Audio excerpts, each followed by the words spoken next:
What if the most dangerous royal revelations aren't buried in the past, but being quietly priced, line by line, right now?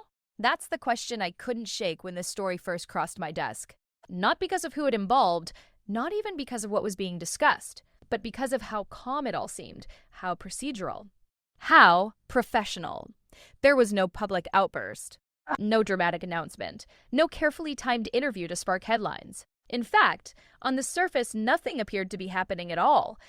And yet, behind that stillness, something was moving, slowly, deliberately, in a way that made more than one palace insider uneasy. Not panicked, not reactive, but quietly alarmed. But before we continue, please don't forget to subscribe, and turn on the notification bell for updates, because this isn't a story about emotion spilling over. It's about negotiation. And that distinction matters more than it might seem. For years now, audiences have been trained to expect royal controversies to arrive loudly, with tell-all interviews, with leaked audio, with viral clips that detonate across social media in minutes. We've come to associate upheaval with spectacle, noise, conflict played out in public. This story doesn't follow that pattern. If anything, it moves in the opposite direction. Lower volume, less visibility, fewer fingerprints. And that's exactly why it's being taken so seriously behind palace walls. According to allegedly leaked communications reviewed by multiple parties familiar with the matter, Meghan Markle has been quietly exploring the possibility of a memoir. Not an emotional catharsis, not a confessional diary, but a carefully structured, commercially positioned book. One that would, according to those communications, include chapters detailing what really happened with key senior royals. Kate, Camilla, Charles. Those names matter, but not yet. Not in the way you might think. What matters first is this: the conversations did not begin with grief, or anger, or even vindication. They began with positioning. That alone should make you pause. Because when someone wants to unburden themselves, they talk to a friend. When someone wants to correct the record, they talk to the press. But when someone wants to negotiate a narrative, they talk to intermediaries, agents, representatives, people whose job is not to feel but to frame. And framing is where power lives. Now, before we go any further, a necessary pause. Not everything you're about to hear is proven. Some details remain unverified. Some claims are disputed. Others sit in that uncomfortable gray zone where sources agree something exists, but disagree on what it ultimately means. That ambiguity isn't a weakness in this story. It's the story. Because the palace's concern, and make no mistake, there is concern, isn't rooted in a single explosive revelation. It's rooted in uncertainty, in not knowing which version of events might be presented, or when, or under what terms. It's rooted in the realization that once a memoir enters negotiation, the clock starts ticking, even if the book never gets written. Let's slow down for a moment. This isn't Meghan's first brush with controversy. It's not even her first attempt to tell her side of the story. Interviews have come and gone. Documentaries have aired. Public sympathy has surged, receded, and complicated itself. So why now? That question sits at the center of everything. If this were simply about settling scores, the timing makes little sense. Public appetite for royal drama has cooled in some corners and hardened in others. The media environment is more fragmented. Audiences are more skeptical. The risk of backlash is real and measurable. And yet, according to those allegedly leaked emails, this wasn't approached recklessly. It was approached strategically, with language that suggested long-term thinking, with an awareness of market conditions, with an understanding of leverage, which raises an uncomfortable possibility that this isn't about speaking out, but about being heard on specific terms. There's a difference. A big one. What's particularly striking, according to people who've reviewed the communications, is what's missing. There's no overt hostility, no sweeping condemnation, no declarations of revenge or justice. Instead, there's distance, professional detachment, the kind of tone you'd expect when someone is assessing options, not venting emotions. That tone is what set off quiet alarm bells. Because the monarchy, for all its history and pageantry, operates on an unspoken assumption that certain things remain unsaid, not because they're untrue, but because saying them would destabilize more than it would clarify. Memoirs disrupt that balance by design. They don't need to accuse to wound. They don't need to prove to persuade. All they need to do is reframe, and reframing is irreversible. Once a private interaction is described on the page, especially by someone at the center of it. The original version no longer exists in isolation. It competes forever with a narrative that readers will accept not because it's verified, but because it feels authentic. That's the real risk, and it's why palace officials aren't asking, is this true? They're asking, what happens if this becomes the version people remember? But here's where the story becomes more complicated and more interesting, because the alleged communications don't suggest a scorched earth approach. They suggest selectivity, discretion, an understanding that what's left out can be as powerful as what's included. This is not a shotgun blast of grievances. It's a curated sequence, chapters, themes, emotional arcs. That level of structure doesn't emerge accidentally. It implies intent. It implies planning. It implies that whoever is behind this, directly or indirectly, knows exactly which moments carry the most weight and which names change the stakes entirely. And yes, Kate, Camilla, Charles, each for different reasons, each representing a different vulnerability. But before we get there, we need to understand how stories like this actually move from idea to leverage. Because memoirs at this level aren't written in solitude.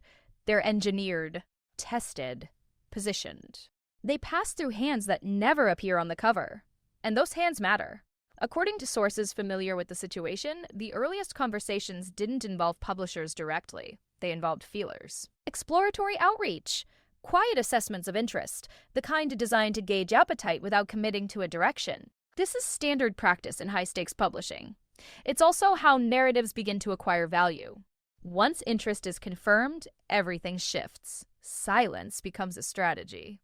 Ambiguity becomes an asset. The very existence of a potential book becomes leverage, even if no contract is signed. And that's where palace unease deepened. Because from the institution's perspective, the threat isn't publication, it's limbo.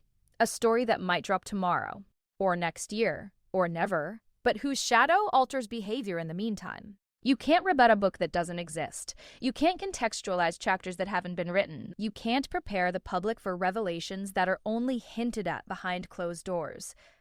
All you can do is wait. And waiting is not something institutions do well. What complicates this further is the personal dimension. These aren't abstract figures. These are individuals with their own histories, their own reputations, their own carefully managed public identities. A chapter about Kate doesn't just touch a person. It touches continuity, stability, the future. A chapter about Camilla doesn't just revisit old wounds. It risks reopening a story the public had, perhaps reluctantly agreed to move past. And a chapter about Charles? That crosses a line. Because when the monarch becomes the subject of reinterpretation, the story stops being personal. It becomes constitutional, symbolic, larger than any single relationship. And that's why this alleged memoir is being treated not as gossip, but as a potential inflection point. Still, nothing has been announced. Nothing has been confirmed. And that silence is intentional. Because silence in moments like this is not absence, it's containment. Both sides understand that once the conversation becomes public, control evaporates. Every word gets distorted. Every intention gets weaponized. So instead, the story exists in fragments, whispers, carefully worded denials that deny nothing specific. And here's the part that's hardest to ignore. According to multiple sources, the most sensitive chapter in the proposed outline isn't the one you'd expect. It's not the most dramatic, not the most emotional, not even the most revealing in a conventional sense. It's the one that refrains motive. The chapter that explains not just what happened, but why it's being told now. Because once motive is defined, everything else falls into place. And that's where this story turns. Because if this memoir ever reaches a bookstore, the most consequential decision may already have been made long before the first word was written. And according to those familiar with these discussions, that decision didn't happen loudly. It happened quietly. In emails, carefully phrased. Why now? The timing that made the palace sit up. If this story were only about the past, we wouldn't be here. That's the first thing a longtime royal watcher said to me when I asked why this alleged memoir discussion was being treated differently from everything that came before it. No raised voice. No drama. Just a flat observation. Almost weary. If this were only about the past, the palace would know how to handle it. The monarchy has survived diaries, biographies, whispered scandals, and very public betrayals. It has absorbed shock and outrage like a stone absorbs rain. Slowly, quietly, with time smoothing the surface until the edges no longer cut. So why now does this feel different?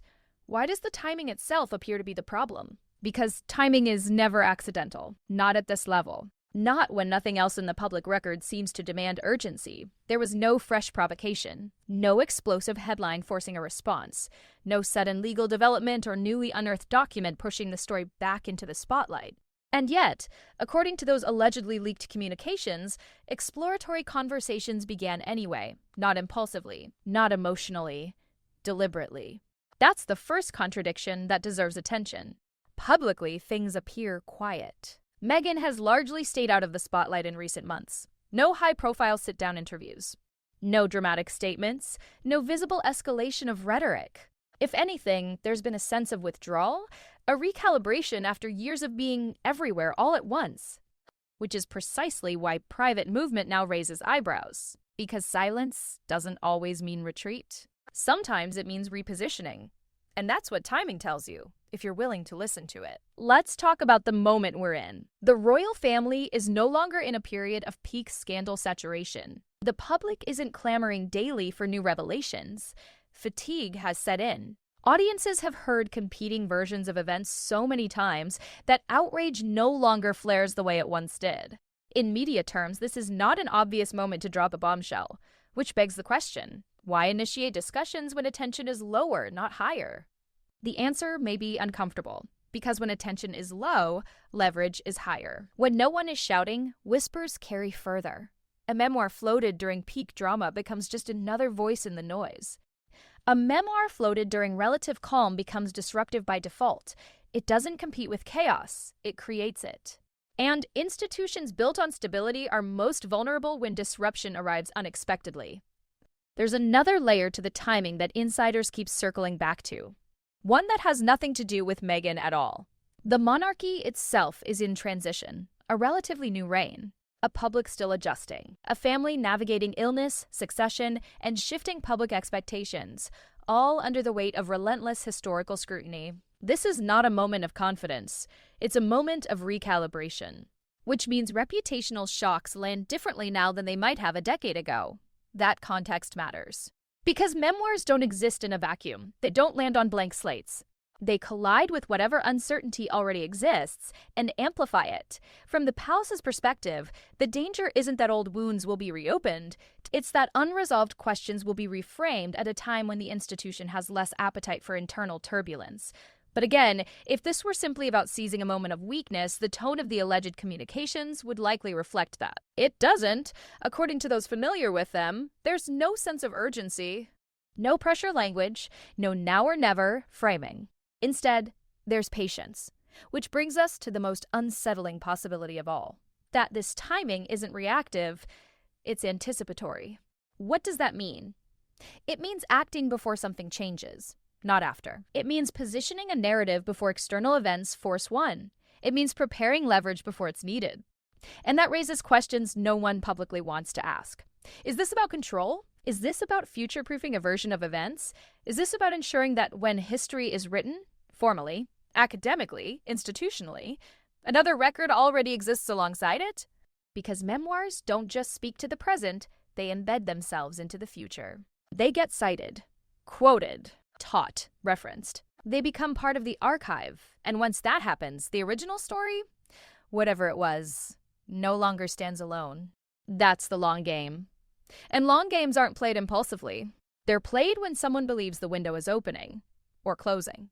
There's a second contradiction worth sitting with. If this memoir is meant to correct injustices, why initiate discussions quietly instead of publicly? If the goal were accountability, wouldn't transparency serve it better? That's the argument some skeptics make. And it's not unreasonable, but it misunderstands how power works. Public narratives feel cathartic. Private negotiations feel effective. One invites debate. The other tests boundaries. And right now, boundaries appear to be what's being explored. The palace isn't reacting because it hasn't been directly challenged yet. But internally, questions are being asked. Not, is this happening? But what happens if it does? Because even the possibility of publication changes behavior, it introduces caution where there was confidence, silence where there was ease, distance where there was already strain. That ripple effect is subtle, but it's real, and it starts the moment someone credible believes a story might exist. Let me be clear about something. There is no confirmed book deal, no announced manuscript, no publishing house stepping forward to claim ownership of a bombshell project. That absence is not reassurance. It's part of the pressure, because once a deal is signed, timelines become fixed, expectations crystallize, risks can be modeled. But in the exploratory phase, everything is fluid, including intent. Which brings us back to timing. Why initiate a process that creates leverage without committing to an outcome? Because leverage doesn't require execution. It requires possibility. And possibility, once introduced, doesn't disappear just because nothing happens. Another factor insiders keep mentioning, quietly, cautiously, is fatigue. Not public fatigue, institutional fatigue. Years of defending, clarifying, contextualizing. Years of trying to strike the balance between dignity and response. There's a limit to how many times an institution can say no comment before silence starts to look like avoidance rather than restraint.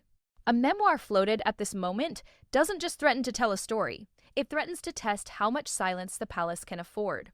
And that's not a small thing, because silence works only when it's believed to be intentional. If it starts to look forced or fearful, its power evaporates, which may explain why this alleged outreach is being watched so carefully. Not because it's loud, but because it's quiet. And because quiet moves differently, there's one more timing element that deserves attention, and it's the hardest to pin down. Personal evolution. People change. Perspective shift. What felt unbearable at one stage of life can feel negotiable at another. It's possible, entirely possible, that this moment reflects a reassessment, a decision that silence has served its purpose and something else may be required going forward. But even that interpretation raises questions. If this is about closure, why frame it as a product? If it's about healing, why involve intermediaries first? Those contradictions don't invalidate the possibility of sincerity. But they complicate it. And complications are where institutions get nervous, because they're harder to predict than outright hostility. Hostility can be managed. Complications linger. One palace source described the situation this way, carefully, off the record. This isn't a fire alarm. It's a smoke detector. Nothing is burning yet. But something is warming, and once you smell smoke, you don't ignore it just because you can't see flames. So the palace waits, watches, assesses, and perhaps most tellingly, says nothing, because acknowledging the possibility too early would give it shape, and shape gives narratives power. But here's where timing intersects with another critical factor. Who was contacted first? Because timing doesn't exist alone. It always travels with choice. And according to those familiar with the outreach, the first feelers didn't go where many expected. They didn't go to a tabloid publisher. They didn't go to a gossip outlet. They went somewhere else entirely. Somewhere quieter, more deliberate. And that choice, more than the timing itself, is what caused concern to sharpen into something closer to unease. Because once you understand who is being spoken to, you begin to understand how this story is meant to move. And that's where we need to go next. Because timing explains when the clock started, but intermediaries explain how this is being played. The intermediaries, why the first voices weren't hers. There's a reason the earliest conversations didn't come directly from Meghan, and it has nothing to do with fear. That's the first misconception to clear away. When high-stakes stories move quietly, people assume avoidance, hesitation, uncertainty. But in practice, distance often signals the opposite. Confidence, calculation, control. Because when the principal stays silent, every word that appears carries less risk and more deniability. This is how serious negotiations begin. Not with declarations, with feelers.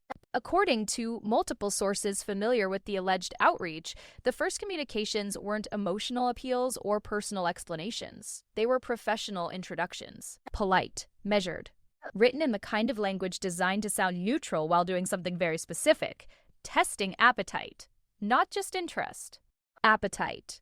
There's a difference. Interest can be curious. Appetite implies readiness, a willingness to consume something that others might find uncomfortable or destabilizing. And that distinction is crucial, because the moment an intermediary asks whether there's space in the market for a particular story, the conversation shifts from truth to value, from memory to leverage. That's when institutions start paying attention. Intermediaries exist to absorb risk. They take the first step so the principal doesn't have to. If the answer is no, nothing is lost. If the answer is maybe, the groundwork is laid. If the answer is yes, the terrain changes. What struck insiders most wasn't that intermediaries were used. That's expected at this level. It's who those intermediaries were positioned to engage. This wasn't a scattershot approach. It wasn't about seeing who would bite. It was about approaching people who wouldn't be easily intimidated and wouldn't need sensationalism to understand the weight of what was being discussed. That choice alone reframes the entire project, because it suggests this wasn't about provoking a reaction. It was about initiating a process. And processes have momentum. Let's talk about tone. The allegedly leaked emails don't read like someone desperate to be heard. There's no urgency embedded in the phrasing. No emotional appeals, no moral framing. Instead, there's restraint, language like exploratory, preliminary, confidential, words that don't shout, words that assume the reader already understands the stakes. That's how professionals talk to professionals. And that's why this wasn't treated lightly once it surfaced. Because intermediaries don't freelance narratives, they curate them. Their job is not to amplify emotion, it's to manage risk, to test boundaries without crossing them, to understand how much can be said and at what cost, which raises an obvious question. Why not speak directly? Why not control the message personally? The answer lies in what direct speech forces you to do. When you speak publicly, you commit to a tone, to a version of events, to a timeline. You can't walk it back without consequence. Intermediaries allow flexibility. They allow the principle to remain undefined while the concept takes shape. They allow narratives to be floated without being owned. That's not evasive. It's strategic. And in the context of a memoir involving the monarchy, strategy is everything. Because once words are attributed directly, the palace's response options narrow. But when words exist only as propositions, as hypotheticals discussed between professionals, there's nothing to rebut, only to prepare for. And preparation is where unease grows. Another detail that quietly unsettled those who became aware of these discussions was the absence of emotional qualifiers. There was no framing of the book as healing, no language about closure or reclaiming one's voice. That doesn't mean those motivations don't exist, but they weren't foregrounded. Instead, the communications focused on scope, structure, audience. Who would read this? How would it be positioned? Where would it sit in the cultural conversation? Those are not the questions of someone unburdening themselves. They're the questions of someone shaping a legacy. And legacy is a word that carries weight in royal circles, because the monarchy doesn't just think in years. It thinks in generations. So when a narrative is introduced that appears designed to endure, to be referenced, taught, cited, alarm bells don't ring loudly. They hum. And that hum is persistent. There's another reason intermediaries matter. They create distance, not just from risk, but from interpretation. If a question is posed and met with hesitation, it can be reframed, softened, withdrawn. If it's met with enthusiasm, it can be escalated. At no point does the principal have to appear overly invested, which protects credibility. Because the moment someone appears too eager to tell their story, skepticism follows. Intermediaries prevent that. They allow the story to appear wanted, not pushed. And that distinction matters deeply in publishing. But there's a more subtle implication here. By using intermediaries, the principal relinquishes some control. That may sound counterintuitive, but it's true. Once an intermediary is involved, the story begins to take on a life of its own. It gets discussed in rooms the principal isn't in. It gets assessed by people who don't share emotional context, which means decisions are made based on impact, not intention. And that can be dangerous. So why accept that risk? Because the upside is leverage. Once intermediaries start speaking, silence becomes louder. Every day without denial becomes a form of confirmation, even if nothing is confirmed. And that's where the palace finds itself in an uncomfortable position. Deny too early and you elevate a rumor into a story. Deny too late and you look reactive. Say nothing and you allow the idea to breathe. There's no clean move. Which may be exactly the point. One source described the situation like this. It's not that anyone said something outrageous, it's that something was said at all. That's a telling distinction, because the monarchy is built on the assumption that certain conversations never happen, that certain doors remain closed, that certain narratives are mutually understood to be off limits. Intermediaries challenge that assumption simply by asking, not accusing, not demanding, asking. And once a question is asked, it can't be unasked. Another detail that hasn't received much attention, but should, is the pacing of the outreach. These weren't rapid-fire messages. They weren't followed up aggressively. There was no pressure to respond quickly. Time was allowed, which suggests patience, and patience suggests confidence, because only someone who believes they have leverage can afford to wait. Impatience is a sign of weakness. Silence is a signal of strength. And silence was the dominant tone here. There's also the matter of boundaries. According to people familiar with the discussions, there were clear lines established early on. Topics that were framed as sensitive. Areas flagged as requiring discretion. This wasn't an anything goes proposition. It was selective. That selectivity implies intent. It suggests that this wasn't about spilling everything, but about choosing what would matter most. And that choice is where things become dangerous. Because once you decide what matters most, you also decide what will hurt most. Not because it's shocking, but because it recontextualizes everything around it. This is where the palace's concern deepens, not because intermediaries exist, but because of what their involvement makes possible. Intermediaries can float ideas without consequence. They can test reactions without commitment. They can refine narratives before they're ever written. And by the time a manuscript exists, the battle has already been fought, quietly in advance. That's what makes this phase so critical, because it's the only stage where nothing is irreversible. Once words hit paper, the story hardens. But in this space, between silence and speech, everything is malleable. And that's where power is negotiated. Another uncomfortable truth. Intermediaries are also filters. They decide what gets passed along and what doesn't, which means the principal's true intentions, whatever they are, may never fully surface. Instead, what emerges is a version shaped by market logic, by risk assessment, by perceived demand. That version may align with the principal's goals, or it may not. And once that machine starts turning, stopping it becomes difficult. So again, why initiate it? Why open a door that can't easily be closed? The answer may lie in control. Not control over the narrative's content, but control over its existence. Once intermediaries begin talking, the idea of a memoir exists independently of whether it's written. It can't be erased. It can only be managed. And managing possibility is sometimes more powerful than delivering reality. From the palace's point of view, this creates a permanent state of contingency. They don't know if a book will appear. They don't know when. They don't know how it will be framed. They only know that it might, and that might changes behavior. It changes how interactions are documented, how conversations are remembered, how trust is extended or withheld. Because once you suspect that today's moment could become tomorrow's chapter, caution creeps in. That's the chilling effect. And it starts long before publication. Which brings us to the most troubling detail of all. According to sources, one intermediary name in particular triggered immediate internal discussion, not because of notoriety, but because of credibility. This wasn't someone known for sensationalism, or leaks, or provocation. It was someone known for discretion, for seriousness, for delivering exactly what they promise. And that changed everything. Because when a credible intermediary gets involved, the conversation shifts from "is this real?" to "how do we prepare?" And preparation is an admission, not of guilt, but of possibility. That's the line the palace doesn't like crossing. And once it's crossed, there's no going back. Because credibility doesn't bluff. It signals intent. And intent, once signaled, creates consequences, whether the story is ever told or not. Which leaves us with a critical pivot point. If intermediaries are shaping the conversation, they destabilize. The phrase that changed everything, royal secrets. There are words that describe, and then there are words that signal intent.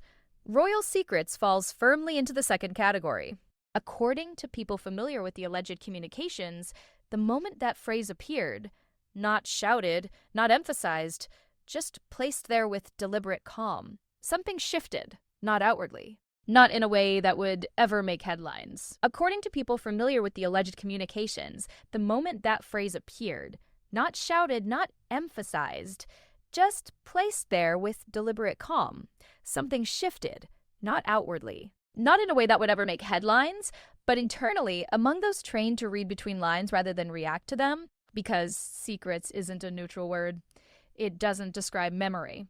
It doesn't suggest perspective. It doesn't even promise truth. It implies possession, and possession is power. Let's slow down here because this is where a lot of people misunderstand why the palace's concern sharpened so quickly. The monarchy has weathered memoirs before. Diaries, authorized biographies, even hostile accounts. Those books dealt in interpretation, in feeling, in recollection. They could be countered, contextualized, absorbed over time. Secrets operate differently. Secrets suggest information that was intentionally withheld, knowledge that someone was never meant to have, or never meant to share. And when that word is paired with royal, it doesn't just imply personal disclosure, it implies institutional vulnerability. That's why this matters. According to sources who review the outreach, the phrase wasn't framed dramatically. It wasn't used to threaten or entice in an obvious way. It was almost casual, as if its weight was assumed, which in itself is telling. Because when you don't need to explain a phrase, you're signaling confidence that its meaning will land. And it did. Inside palace circles, this wasn't interpreted as a promise of scandal. It was interpreted as a reframing of the entire project. A memoir framed around royal secrets is not positioned as a personal account. It's positioned as revelation. And revelation shifts the burden. Instead of asking readers to empathize, it asks them to reassess. Instead of inviting understanding, it invites judgment. That distinction changes everything. Here's the contradiction that unsettled people the most. The alleged communications emphasize discretion, selectivity, and care. But the phrase royal secrets does the opposite of soften. It sharpens. It primes expectation. It tells anyone reading that what follows is not merely subjective. It's withheld knowledge now being offered. And once you frame a book that way, you lose control over how it's received. Because secrets, once named, demand attention. They create an assumption of importance before a single detail is shared. That's dangerous territory. Not because the details might be false, but because they don't need to be explosive to do damage. All they need to be is private. And privacy, when broken, has a way of echoing. This is where some people will say, but aren't all memoirs about secrets? In a sense, yes. But not all memoirs declare it up front. Most rely on implication, on discovery, on gradual reveal. Labeling something a secret from the outset is a strategic choice. It tells the reader how to read. It tells them what to value. It tells them what to distrust. And perhaps most importantly, it tells them what they were never supposed to know. That's why this phrase landed so heavily, because it reframed the relationship between author and subject. It positioned the author not as participant, but as gatekeeper. And gatekeepers decide what stays hidden and what doesn't. Inside the palace, that triggered a familiar concern. Not fear of truth, fear of loss of context. Because once something private is labeled a secret, context becomes secondary. Intent becomes irrelevant. All that matters is that it was hidden. And now it isn't. That's how reputations erode quietly, not through scandal, but through suggestion. And suggestion is far harder to rebut. Let me ask you something. When you hear the word secret, do you assume wrongdoing? Most people do, instinctively, even when there isn't any. That's the psychological power of the word. And when that word is attached to a family, an institution, a monarchy built on ritual and restraint, the implication deepens. Because monarchies trade on continuity, on tradition, on the idea that certain things are stable precisely because they're unseen. Royal secrets threatens that compact. It suggests that stability was maintained not through trust, but through concealment. And once that idea takes hold, it doesn't matter what the secret actually is. The damage is already done. This is where the publishing calculus comes into play. From a market perspective, Royal Secrets is irresistible.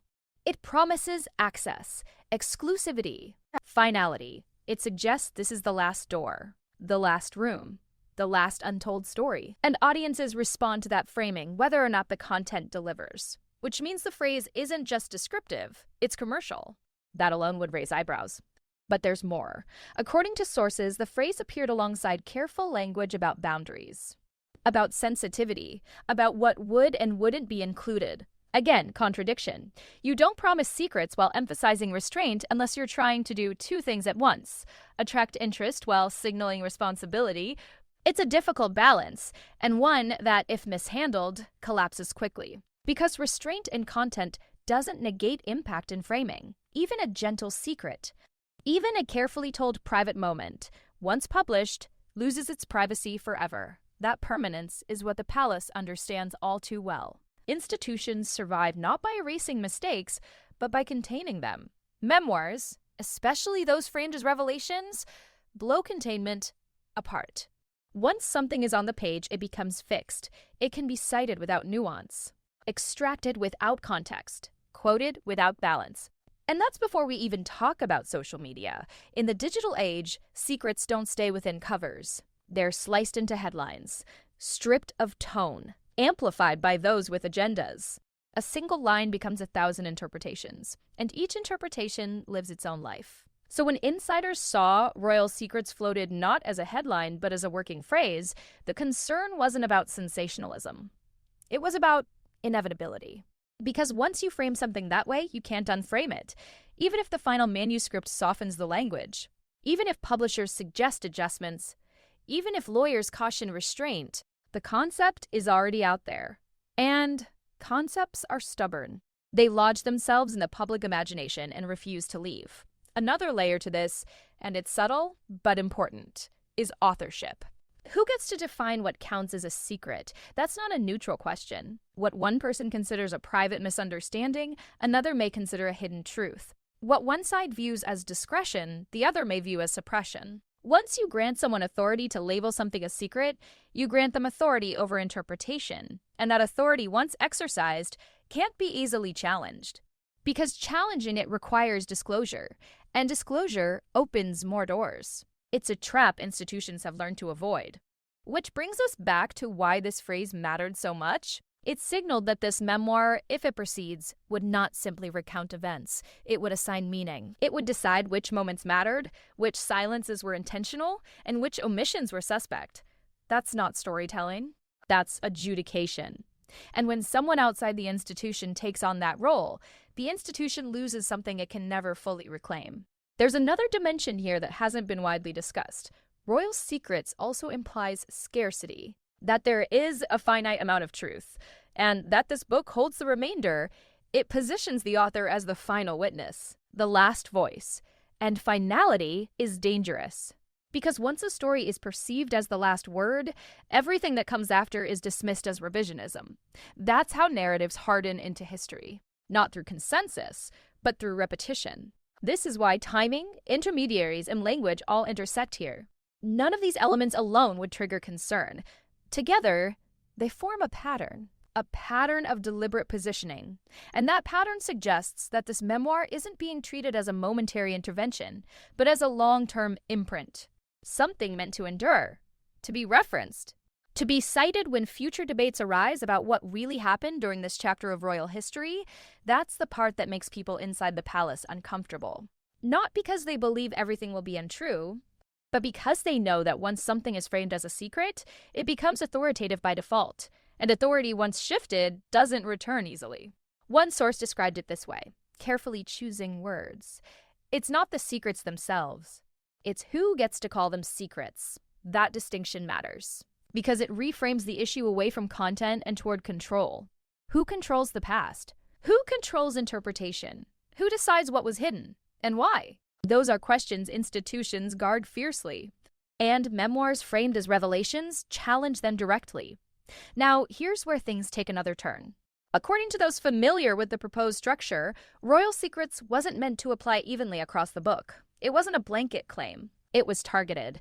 Certain chapters were positioned as more sensitive than others. Certain relationships were framed as more revealing, which means selectivity again. And selectivity implies prioritization.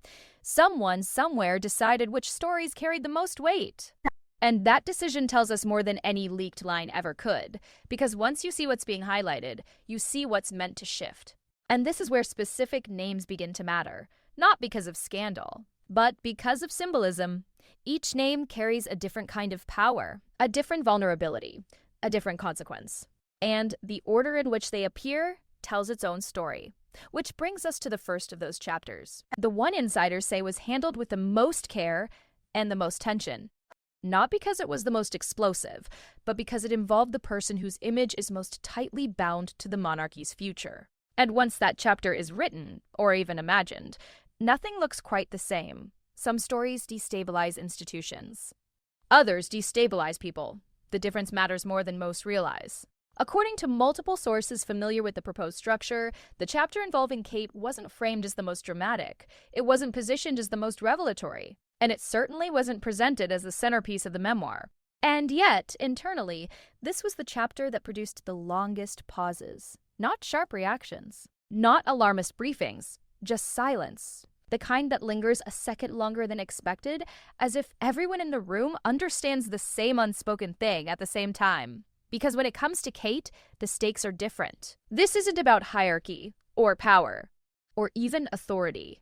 It's about continuity. Kate occupies a unique space within the monarchy, one that isn't codified in law but in perception. She represents steadiness. Adaptation, the idea that the institution can modernize without fracturing. That it can absorb shock and still present calm. Which is precisely why even the hint of reinterpretation here carries weight. What's important to say, and to be very clear about, is that none of the alleged communications describe scandal. There are no accusations outlined, no dramatic claims, no salacious hooks. That absence is not reassuring.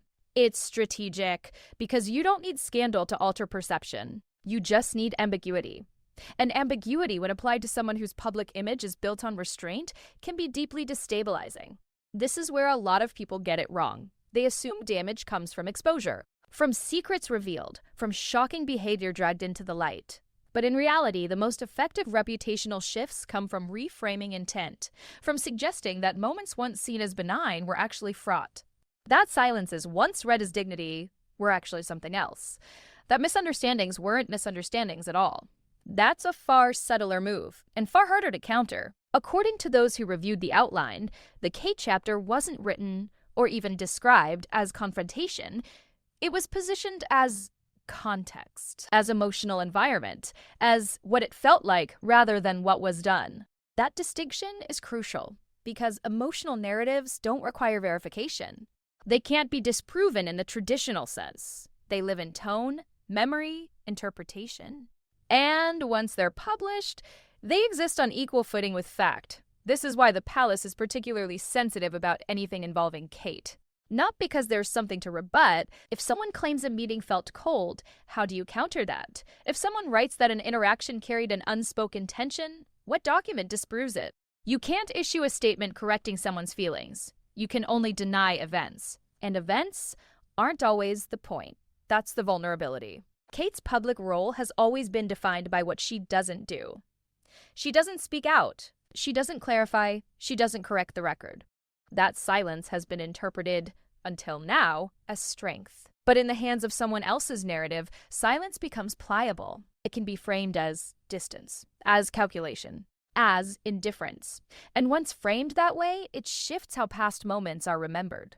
Think about that for a second. This isn't about adding new facts. It's about changing the emotional color of existing ones. A look becomes a signal. A pause becomes a slight.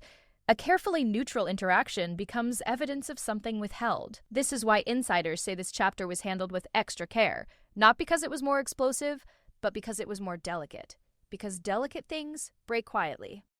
Another detail that surfaced repeatedly in discussions was restraint. Not in the sense of what would be said, but in what would not. According to sources, there was no appetite for dramatization here. No interest in inflaming public opinion. If anything, the language leaned toward moderation, which again creates a contradiction. If the goal is an outrage, why include this chapter at all? That question lingers, and the answer may be simpler and more unsettling than people expect. Because including a chapter doesn't always mean centering it. Sometimes it means anchoring the narrative. Kate's presence in the book, even as a peripheral figure, provides a reference point, a moral compass of sorts, a comparison. It allows readers to situate the author emotionally within the institution. to see where warmth existed or didn't, to interpret who aligned with whom and why. And once that map is drawn, everything else in the memoir takes shape around it. That's why this chapter matters, even if nothing dramatic happens within it. It frames the rest of the story. From a palace perspective, that framing is risky, because Kate isn't just an individual. She's a symbol of the monarchy's future-facing promise. Any narrative that complicates her image doesn't just affect her, it affects confidence and continuity. That may sound abstract, but institutions survive on abstraction. People don't pledge loyalty to facts. They pledge loyalty to symbols. And Kate is one of the most carefully constructed symbols the monarchy has. Not artificially, but through years of consistency, which is why subtle reframing here is more dangerous than outright accusation elsewhere.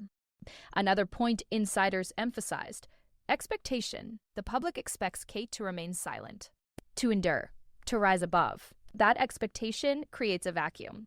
If a memoir fills that vacuum with someone else's emotional account, that version becomes default, because there's no counterweight, and there won't be. Kate isn't going to respond. She isn't going to clarify. She isn't going to explain. So whatever is written, however carefully, will sit there unchallenged. That's not a fair fight. And fairness matters less than outcome. This is where you can almost feel the institutional unease. Because how do you protect someone whose power lies in not engaging? How do you defend restraint in a culture that rewards disclosure? You can't, not directly. Which leaves only one option: prevention. But prevention, in this case, is impossible without escalating the situation. Acknowledging concern validates the threat. Silence avoids that, but at a cost. That's the bind. Another layer worth considering is relational memory. Memoirs don't just tell one story. They tell readers how to interpret relationships. Who was supportive? Who was distant? Who was neutral? Who was something else entirely? Once those relational dynamics are established, they ripple outward. They affect how people read subsequent chapters. They shape sympathy. They decide who feels human and who feels cold. And once that emotional architecture is built, it's remarkably durable. That's why this chapter's inclusion matters even if it contains nothing overtly controversial. Because it sets tone, and tone, once set, governs everything that follows. There's also the question of intent. Some will argue that including Kate is unavoidable, that she's part of the story whether she wants to be or not. That may be true. But how someone is included reveals more than whether they are. Is the portrayal observational or interpretive? Is it generous or restrained? Is it presented as one perspective among many, or as the definitive emotional truth? Those choices determine impact. And impact, not accuracy, is what the palace fears most, because accuracy can be debated. Impact cannot be undone. One source put it bluntly, though carefully. This is the chapter that doesn't need to accuse, it just needs to exist. That's chilling when you think about it. Because it means harm doesn't come from what's said, but from the shift it produces. Now, here's the part that complicates everything. According to people familiar with the outline, this chapter wasn't positioned as the most important one. It wasn't meant to dominate discussion. In fact, it may not even be the one that draws the most headlines.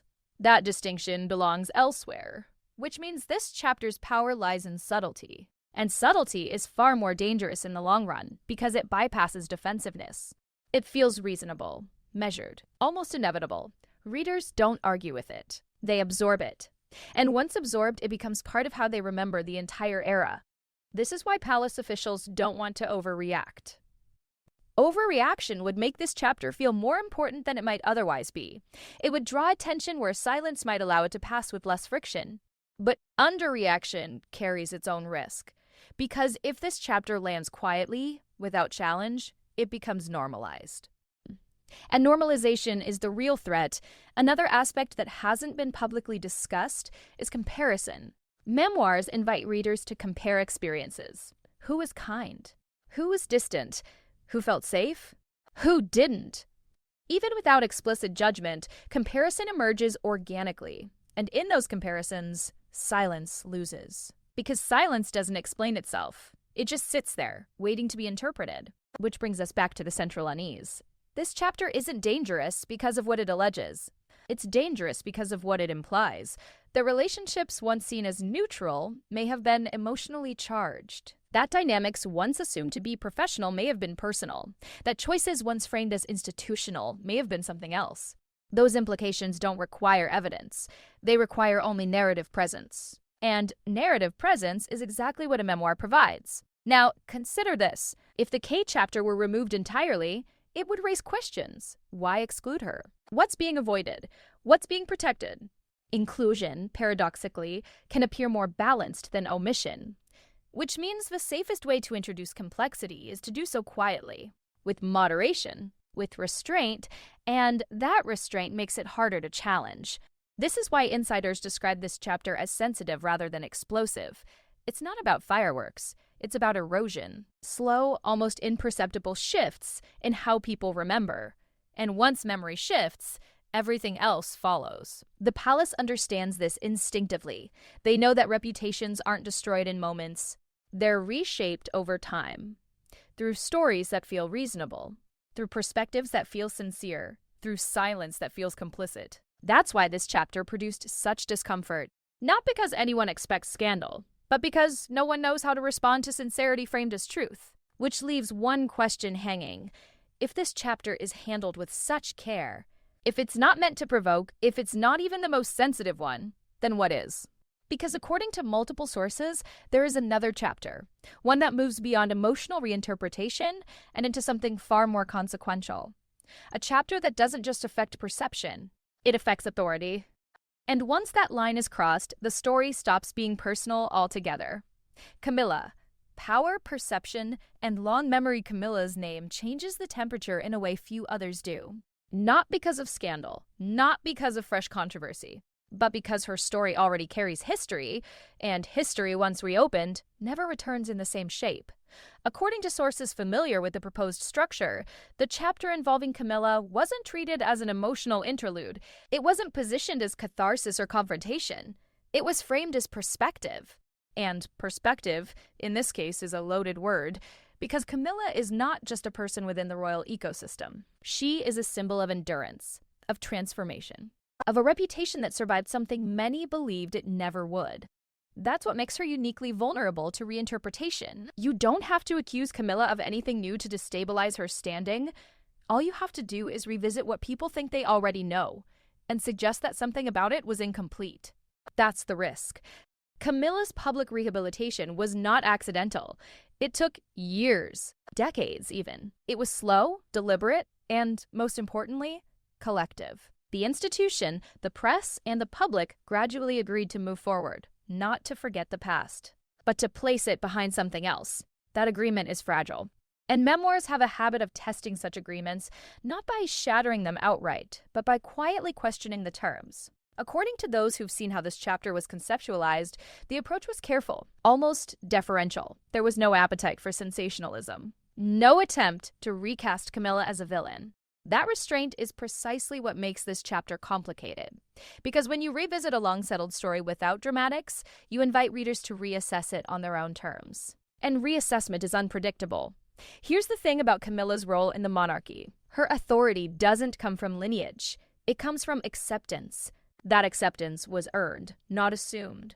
Which means it can be destabilized not through accusation, but through implication. A memoir doesn't need to claim wrongdoing to reopen emotional questions. It just needs to suggest that the emotional reality inside the palace differed from the public narrative. And once that idea is planted, everything else becomes negotiable. According to insiders, the Camilla chapter wasn't framed around events. It was framed around atmosphere. How rooms felt, how conversations unfolded, how power was perceived rather than exercised. That's a dangerous approach. Because atmosphere can't be disproven, and power, when described emotionally, becomes subjective, and therefore persuasive. The chapter, as described by those familiar with it, didn't seek to challenge Camilla's position directly. It sought to contextualize it, to describe what it felt like to navigate a hierarchy where power was informal, relational, and deeply historical.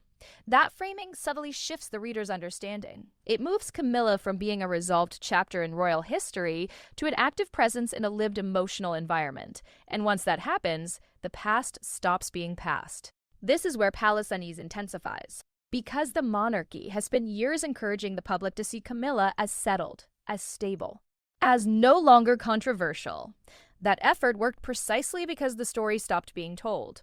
Memoirs start telling again, and once you reintroduce narrative motion, stability becomes relative. Another complicating factor is contrast. Memoirs, by nature, invite comparison. Who wielded power gently? Who didn't? Who made someone feel welcome? Who made them feel observed? Who spoke? Who stayed silent? These questions don't need explicit answers. They emerge organically as readers move through the story. And in those comparisons, Camilla occupies an ambiguous position. She is both central and peripheral, influential without being overt, powerful without being visible. That kind of power is difficult to explain, and even harder to defend, because it exists largely in perception, which makes it highly sensitive to reframing.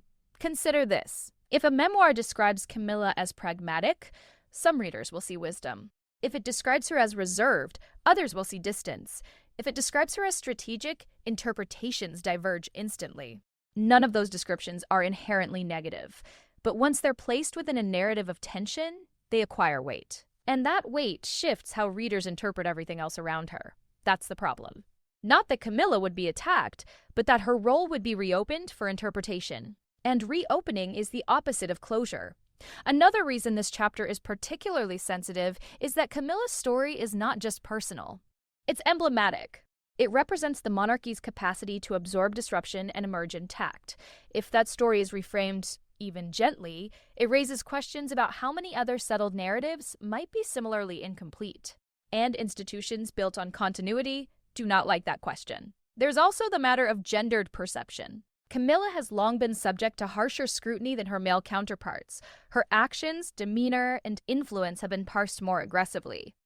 A memoir that revisits her presence through a subjective lens risks reactivating that scrutiny, even unintentionally, because readers bring their own biases. And once a narrative opens the door, those biases rush in. That's not something an author can control, which is why institutions prefer silence to storytelling. Storytelling multiplies it. According to sources, the Camilla chapter was never meant to dominate the book. It wasn't framed as the emotional core. It was, instead, a connective tissue linking personal experience to institutional reality. That role makes it quietly powerful, because connective chapters don't scream for attention. They shape understanding. They influence how readers process subsequent revelations. They establish the emotional logic of the story.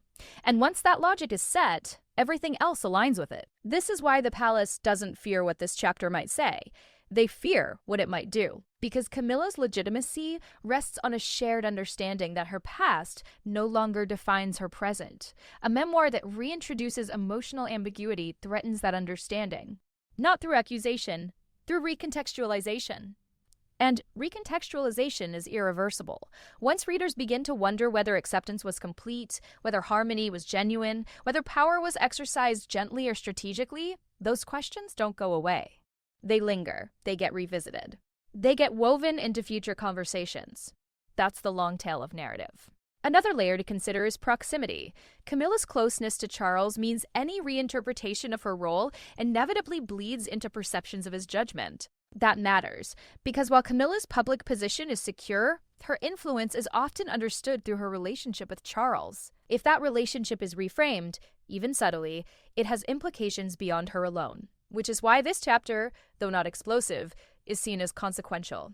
It touches multiple threads at once: personal dynamics, institutional authority, public perception, historical narrative, all without ever raising its voice. That's sophisticated storytelling, and sophistication is what makes this unsettling, because it suggests intention, not to provoke outrage, but to reshape understanding. From the palace's perspective, that's harder to counter than open hostility. You can rebut an accusation, you can contextualize a claim. But how do you rebut a feeling? How do you challenge someone's description of an emotional landscape without appearing defensive? You can't. And defense, in this context, is already a loss. There's also the issue of finality. Camilla's story has been presented as resolved, as complete. A memoir that reopens it, even gently, disrupts that sense of completion. It suggests that closure was provisional, that there were layers left unexplored. And once that suggestion is made, readers begin to look for what else might be unfinished. That's how one chapter destabilizes others. not by dominating them, by undermining their certainty. This is why insiders describe the Camilla chapter as quietly destabilizing. It doesn't announce itself as a reckoning. It behaves like a reconsideration. And reconsiderations are contagious. Once readers reconsider one thing, they reconsider everything. Now, it's important to acknowledge something. Camilla is not without defenders. She has supporters who will reject any narrative that complicates her image. But defenders often react loudly, and loud reactions draw attention, which may be precisely what no one wants. The palace's ideal outcome is that this chapter passes without igniting debate, but passing quietly doesn't mean passing without effect. In fact, quiet chapters often do the most work. They slip under the radar. They embed themselves into the reader's understanding without triggering resistance. And by the time their impact is felt, it's too late to address. This is the strategic danger of restraint. It disarms critics. It avoids sensational backlash. And it leaves behind something far more durable. A shift in perception. One palace observer summed it up like this. This isn't about Camilla being challenged. It's about Camilla being re-seen. That's a subtle distinction. But it's everything. Because once someone is re-seen, they're never quite the same again. And that's where the palace's concern intersects with a larger fear. If Camilla, whose narrative was thought to be settled, can be reopened, then no story is ever truly closed. Not Kate's, not Charles's, not the institution's. That realization changes how everything else is assessed. It forces a reconsideration of what protection even means in a world where personal narratives can be repackaged indefinitely. And that leads us to the chapter that crosses a more explicit line. Because while Camilla's chapter reopens perception, the next one challenges authority. And once authority is questioned, the story is no longer about memory or emotion. It's about power. Charles. When the story stops being personal, there is a moment in every narrative when it crosses an invisible boundary. A line you don't see until you're already on the other side of it. For this story, that line is Charles.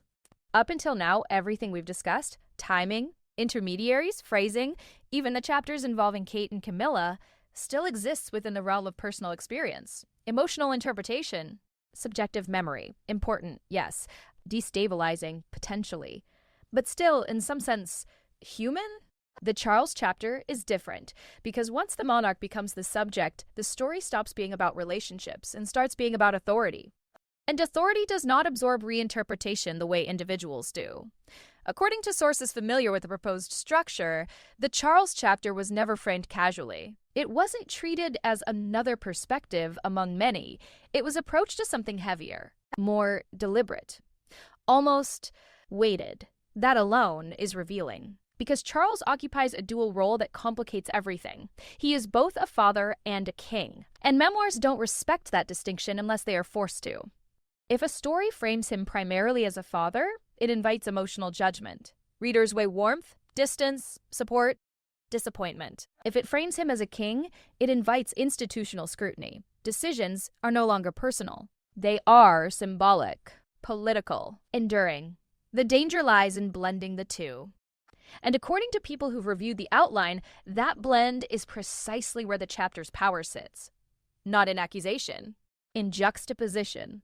The Charles chapter, as described, doesn't announce itself as a reckoning. It doesn't arrive swinging. It arrives slowly, almost cautiously, building a portrait of a man navigating competing obligations. But portraits have consequences, because once you draw someone in 3 dimensions, you strip away abstraction. And monarchies rely on abstraction. They rely on the distance between person and role. A memoir collapses that distance by design. This is where palace concern sharpens into something more specific. Not panic, calculation. Because personal disappointment, when attached to a monarch, becomes commentary on governance. Whether the author intends it or not, if a king is portrayed as emotionally constrained, readers may interpret that as institutional coldness. If he is portrayed as conflicted, they may see indecision. If he is portrayed as prioritizing duty over empathy, they may question the cost of that duty. None of those interpretations require factual dispute. They arise naturally from narrative framing. And once they take hold, they ripple outward. Here's the contradiction that insiders keep circling. The monarchy is built on the idea that duty transcends personal feeling, but memoirs elevate personal feeling above duty. They recenter the human experience. which means any depiction of Charles that leans into emotion, even subtly, undermines the protective distance the institution depends on. That's the core tension. And it's not easily managed, because denying emotional reality makes the institution look inhuman. But acknowledging it invites judgment. There is no clean response. According to sources, this chapter was discussed internally with particular care because it doesn't just affect public perception of Charles as an individual. It affects how people understand the monarchy's decision-making during a period of visible strain. Illness, transition, succession. These are moments when authority needs to appear steady. A memoir that revisits them through a personal lens introduces friction, not because it reveals secrets, but because it reframes priorities. Readers may begin to ask questions the palace doesn't want asked. Was compassion sacrificed for protocol? Were relationships managed for optics rather than care? Were decisions made for stability or for control? Those questions don't accuse, they insinuate. And insinuation is harder to counter than allegation. Another complicating factor is timing within the narrative. According to people familiar with the outline, the Charles chapter was not placed early. It appears after groundwork has been laid, after readers have already absorbed emotional context, after they've been primed to see patterns, which means by the time Charles enters the frame, readers are no longer neutral. They're already interpreting. That sequencing matters, because first impressions stick. And if Charles is introduced after a series of chapters that subtly question warmth, inclusion, and power dynamics, his portrayal inherits that skepticism, whether intended or not. That's narrative architecture. And it's effective. This is why palace officials aren't asking, what does the chapter say? They're asking, what does it do? Because the impact doesn't lie in specific claims. It lies in cumulative effect. Another detail that unsettled insiders was tone. Not harsh, not accusatory. Measured, reflective. The kind of tone that signals reasonableness. And reasonable tones are because readers trust them. They don't activate defenses. They invite empathy. And once readers empathize with the narrator, they adopt the narrator's lens. That lens then gets applied retroactively to everything else, including the institution itself. That's how authority erodes quietly, not through scandal, through identification. There's also the matter of response asymmetry. Charles cannot respond personally. He cannot clarify his feelings. He cannot explain his internal conflicts. Any response must come through the institution. Carefully worded, emotional account, stands alone. Unbalanced, unchallenged. And that imbalance is where narrative power concentrates. Some will argue that Charles has benefited from institutional protection for decades, and that personal accounts are a necessary corrective. That argument has traction, but from the palace's perspective, correction is not the same as reinterpretation. Correction addresses facts. Reinterpretation reshapes meaning. And meaning, once reshaped, can't be legislated back into place. Another factor here is precedent. If a memoir successfully reframes the monarch's personal conduct during moments of strain, it sets a template. Future accounts will follow it. They will treat emotional access as fair game. They will collapse the boundary between public duty and private experience. And once that boundary dissolves, the institutions weakens. That's not theoretical, that's structural. The monarchy survives because it is larger than its occupants. Memoirs shrink that largeness. They bring the institution down to eye level, which makes it relatable, but also vulnerable. One palace observer described the Charles chapter this way. This is the point where the book stops being about her experience and starts being about his choices. That's a shift in agency. And agency is everything. Because once you portray someone as making choices, especially emotionally loaded ones, you invite judgment. Not legal judgment, moral judgment. And moral judgment is where public opinion does its deepest work. Another layer to consider is inheritance.